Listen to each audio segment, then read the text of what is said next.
It's been a while since my last video, and I don't really have a great reason for that. I was just busy with work and school. But in the time that I wasn't posting, I was still working on stuff around the shop. I made a ton of upgrades to my shop that could really just be a whole other video. But for today, I want to talk about how I make these crates. These crates are for storing these little Keurig coffee pods.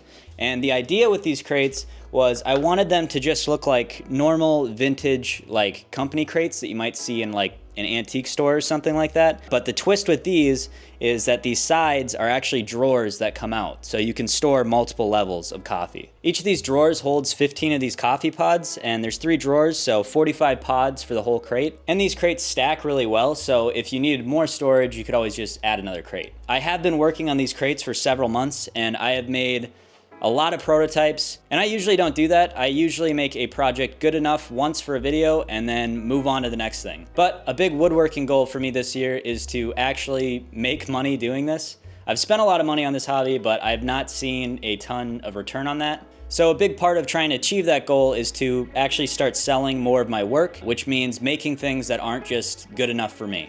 Which is why I've made so many of these crates, trying to make them better. So if you want one of these crates, you can buy one from my Etsy, linked in the description below, or make one yourself. I'm gonna show you how I make them right now.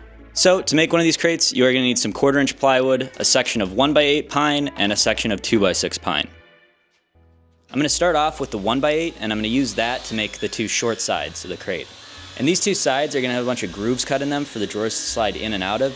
And those grooves need to line up really well. So these 2 sides need to basically be exact copies of each other. Otherwise the drawers are gonna jam. So to ensure that the grooves do match up on both sides, I'm gonna keep the 2 sides as one piece while I make all the dado cuts. And with the dados cut, now I can cut the 2 sides to length and then glue them right back together temporarily.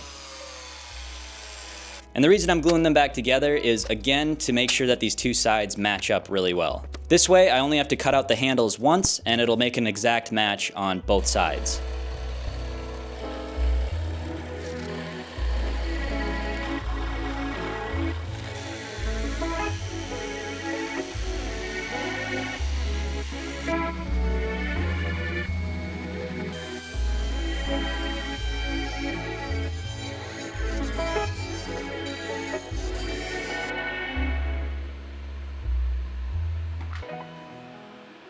Next, these long sides of the crate need to be made, so I'm cross-cutting a section of 2x6, and then I'm going to resaw that into 6 boards to be used for the back of the crate as well as the drawer fronts.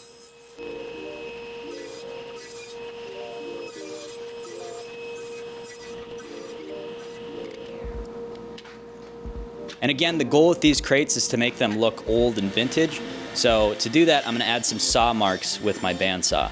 So I'm just pulling each board across the blade going backwards, and that'll add some saw marks without digging too deep into the material. Now 3 of these boards are going to be permanently glued onto the back side of the crate, and it's really easy to line up everything where it needs to go. I just line up each board with the grooves that I cut in the short sides.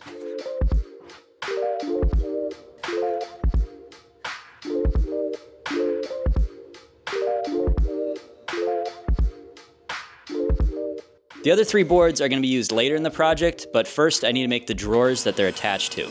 And the base of each of those drawers is going to be a piece of 1/4" plywood. So I'm cutting out some sections to make the 3 drawer bases, and while I'm at it, I'm also going to cut out a bottom for the whole crate. Since these crates don't really have a front side, there's just drawers, this bottom piece of plywood that I'm gluing on is going to add some structure and keep everything square. And you might notice that this bottom panel is a bit oversized, but it doesn't matter because I'm just gonna route everything flush later. And instead of just using a normal flush trim bit, I'm actually gonna be using a chamfering bit. This will do the same job of flush cutting the bottom and the sides together, but it'll also add a bevel to hide that ugly plywood edge. This way, when the crate is upright, you won't be able to see that plywood edge. It'll be covered with a shadow line, and it'll just kind of look like the crate is slightly floating. That's it for the body of the crate, and now I can make the drawers. There's gonna be several parts to each of these drawers, and all of those parts are gonna fit together on these plywood panels that slide in and out of those grooves on the sides of the crate. The main part of the drawer, the most important part, is going to be this grid of squares that's gonna actually hold the coffee pods. And I'm gonna make those coffee pod grids with some more sections of 2x6, and this is definitely my favorite trick from this video.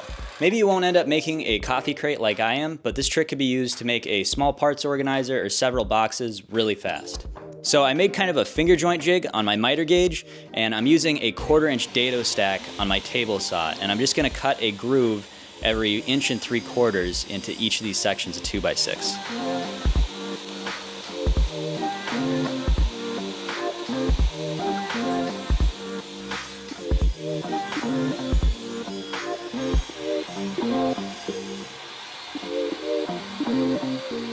And then once all the dados are cut, I just need to rip each of those 2x6 sections into 1/4-inch strips at my other table saw. And no, you definitely don't need 2 table saws to do this.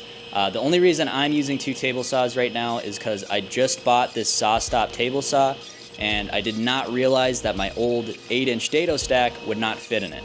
So I had to steal my dad's Hercules table saw just so that I could use my dado stack.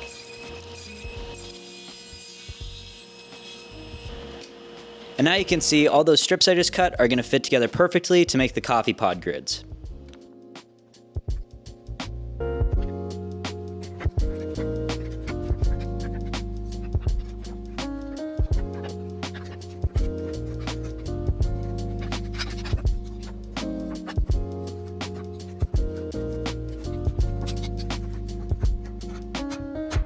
These grids fit together really tight, so I don't really need a ton of reinforcement, especially since each of these grids is going to be glued to the plywood bottom for each drawer. So I'm just going to use a little bit of this really thin CA glue to soak into the ends of each joint, and then I'm just going to cut and sand everything flush.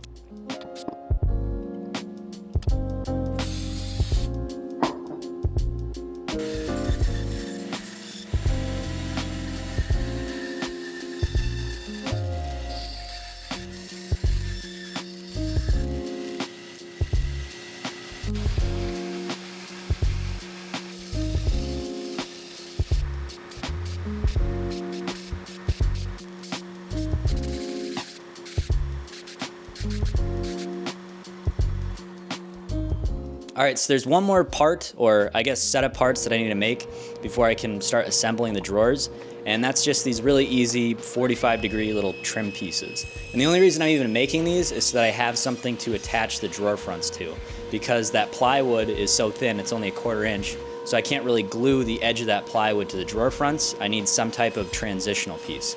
So that's what these are. All right, and now I can start putting together the drawers, and you can see how all the parts come together.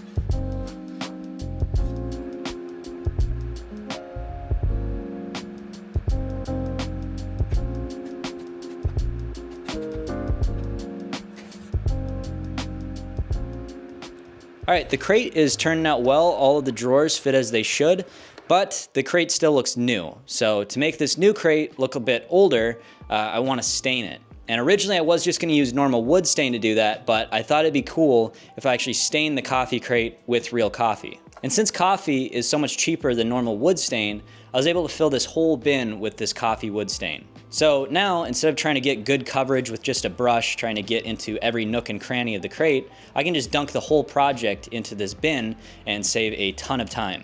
I will say though, if you're gonna try and make your own coffee wood stain, use instant coffee. It is gonna give you so much more control over the color of your stain. With normal coffee grounds, you can add more and more to the mixture, but it'll still only get so dark, if that makes sense, versus with instant coffee, you can make a much, much darker wood stain.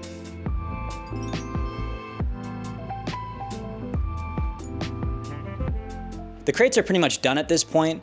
Just as a finishing touch, I'm gonna add a few stamps to the side of the crate just to make it look less plain and more like those vintage company crates that I'm trying to copy. And I'm gonna carve these stamps out of this leftover piece of flooring that my parents had.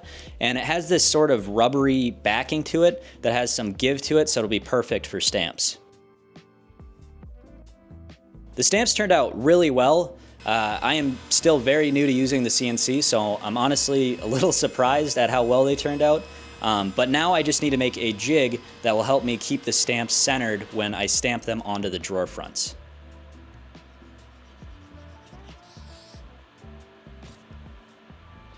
The stamps are finally ready to use, and the stamping process that you're about to watch right now is not really a good example of how the stamps usually turn out.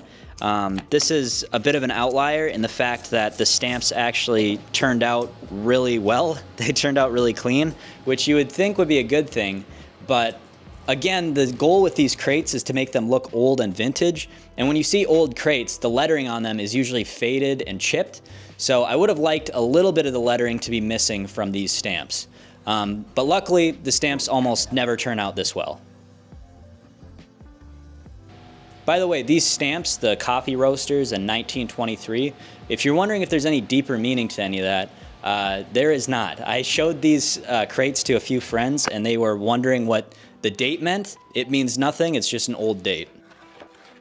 The crate is actually done now, but there's still one more thing that I need to make, and that is a tray to go with it. And this tray is going to serve multiple purposes that you will see at the end of the video when I actually show the coffee crate in use. Making the tray pretty much starts off similarly to making the drawer fronts of the crate, and that is just cutting a section of 2x6 and resawing it into some boards, and then roughing up those boards with the bandsaw.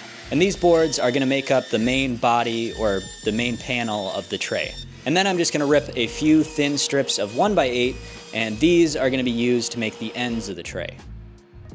And now to actually assemble the tray, no fancy joinery with this. I'm just going to use some biscuits to line up those 4 panel boards. And then to actually keep that panel together, I am going to glue the ends and pin them together with those 1x8 strips.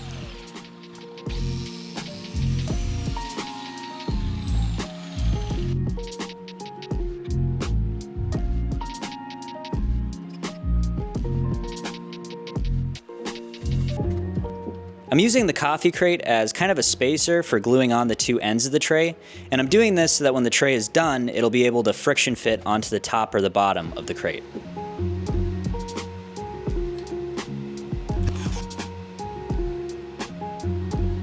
Then once the glue dries, I'm just going to cut the ends of the tray flush and then use my router to carve out some finger holds on the ends of the tray.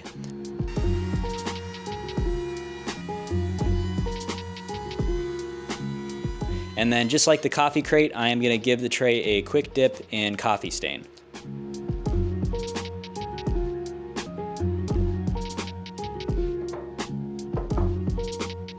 And that's it. The coffee crate is done and ready to be used, and I just need to load it up with some coffee.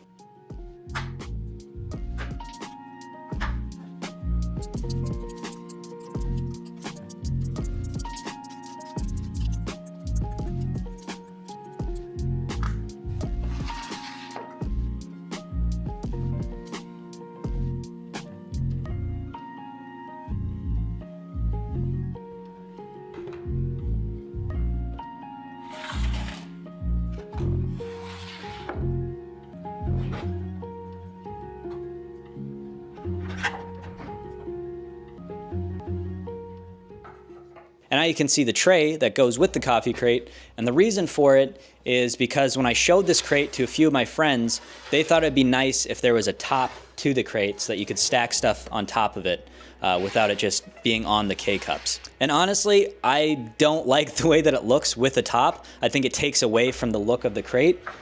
So I decided to kind of compromise and make a tray that you can put on the top if you want extra storage, or you can store it underneath the crate out of the way, or you can just use it as its own separate serving tray. And also the tray is nice because it helps you stack multiple crates. They just click into place.